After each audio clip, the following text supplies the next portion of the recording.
नमस्कार। Economics for all Devendra channel में आपका स्वागत है। और आज हमारे सामने एक प्रश्न है कि कानपुर में वस्तु की कीमत क्या होगी जबकि नोएडा में वस्तु की कीमत 70 रुपए है। दिया गया है कानपुर में प्रमाप विचलन 3.5 है तथा नोएडा में प्रमाप विचलन 2.5 है। कानपुर में वस्तु की माध्य कीमत जो है 67 रुपए है और नोएडा में माध्य की वस्तु की जो माध्य कीमत है वो 65 रुपए है। से संबंध गुणांक किसके किसके बीच में? कानपुर में वस्तु की कीमत और नोएडा में वस्तु की कीमत में सहसंबंध गुणांक जो दिया गया है वो धनात्मक प्लस 0.8 है। अब इसमें पूछा गया है कानपुर में वस्तु की क्या कीमत होगी। हम जानते हैं कि एक प्रतीक गमन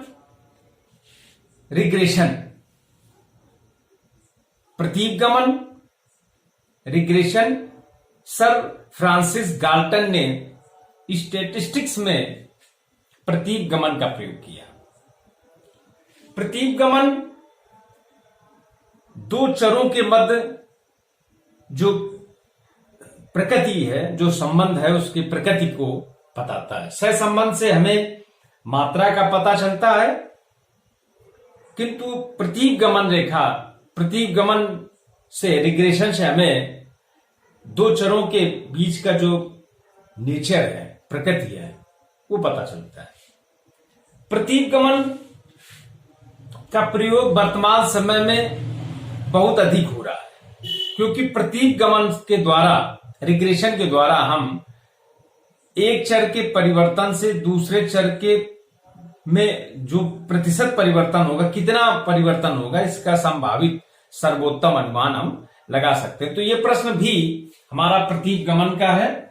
तो प्रतीक गमन में दो रेखाएं होती हैं, x अपॉन y और y अपॉन x। तो हमें यहां पर यह विशेष रूप से ध्यान रखने वाली बात है कि क्या जो दिया गया है उसको x अपॉन y है या y अपॉन x है। तो यहां पर हम यदि मान लें कानपुर में वस्तु की कीमत को x मान लें,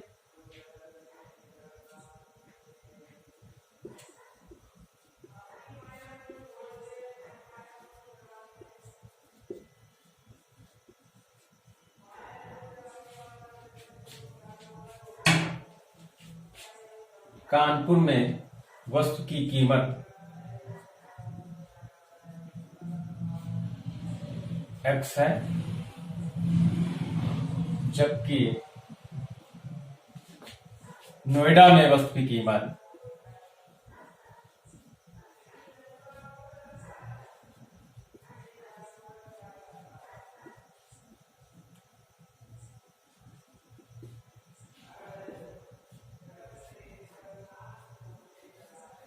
y है। अब कानपुर में वस्तु की जो कीमत है वो x है और नोएडा में y है।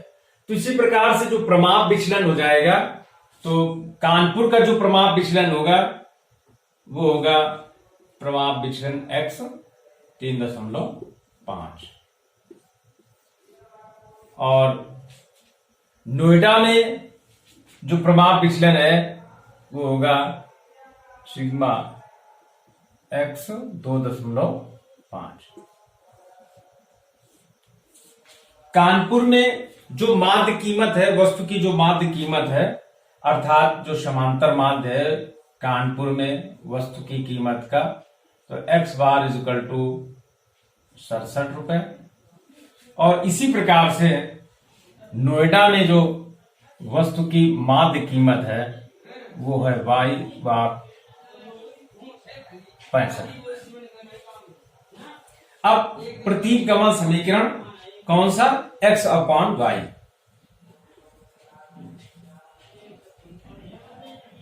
तो x minus X bar is equal to are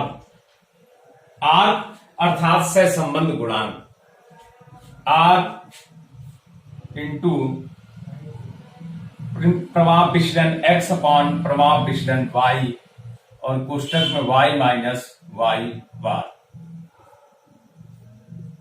ये आपका समीकरण है और इस समीकरण में ये वैल्यू, ये वाली वैल्यू और ये दोनों वैल्यू और सहसंबंध गुणांक यदि हम रख दें तो हमें जो ये अज्ञात है, जो कानपुर का वस्तु की कीमत का संभावित जो कीमत है वो ज्ञात हो जाएगी।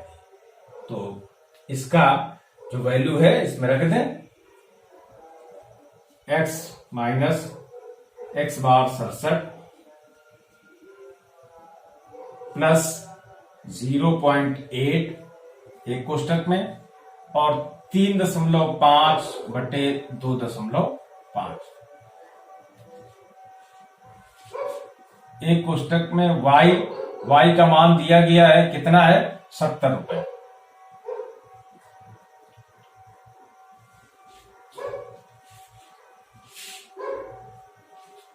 y का मान 70 रुपए और y बार 65।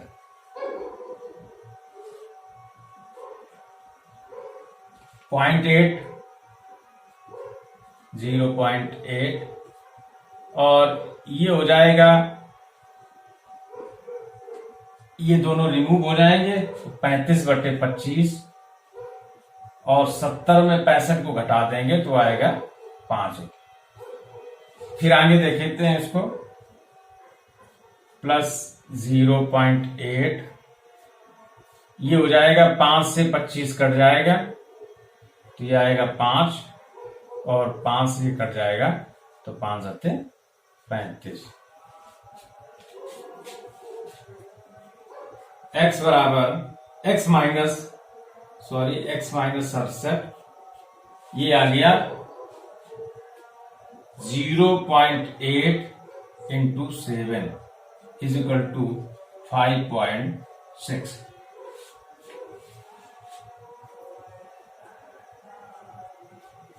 x माइनस 67 बराबर 5.6।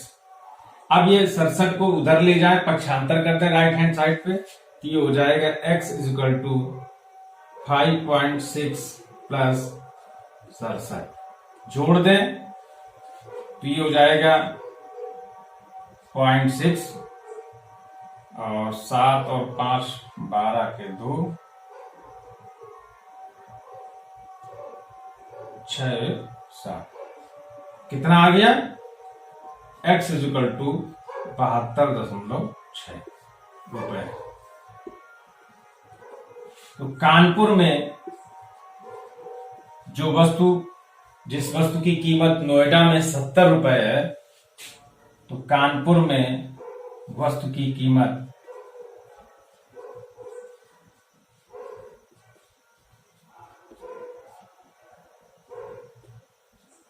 72 रुपए 60 पैसे। इंटरप्रिटेशन इसका करेंगे, चूंकि दोनों के बीच में धनात्मक सहसंबंध और उच्च डिग्री का है 0.8, तो कानपुर में वस्तु की कीमत और नोएडा में वस्तु की कीमत के बीच जो धनात्मक सहसंबंध पाया जाता है, इसका ये अर्थ है कि यदि नोएडा में वस्तु वो महंगी है तो कानपुर में भी उस वस्तु कीमत जो है बढ़ेगी। यदि नोएडा में वस्तु की कीमत बढ़ रही है तो कानपुर में भी उस वस्तु की कीमत बढ़ेगी, और यदि नोएडा में वस्तु की कीमत कम हो रही है तो उस वस्तु की कीमत कानपुर में भी कम होगी। तो इस प्रकार से कुछ ये प्रश्न जो है ये नेट एग्जाम, गेट एग्जाम और जो असिस्टेंट प्रोफेसर के एग्जाम होते हैं उसमें पूछे जाते हैं। Thank you.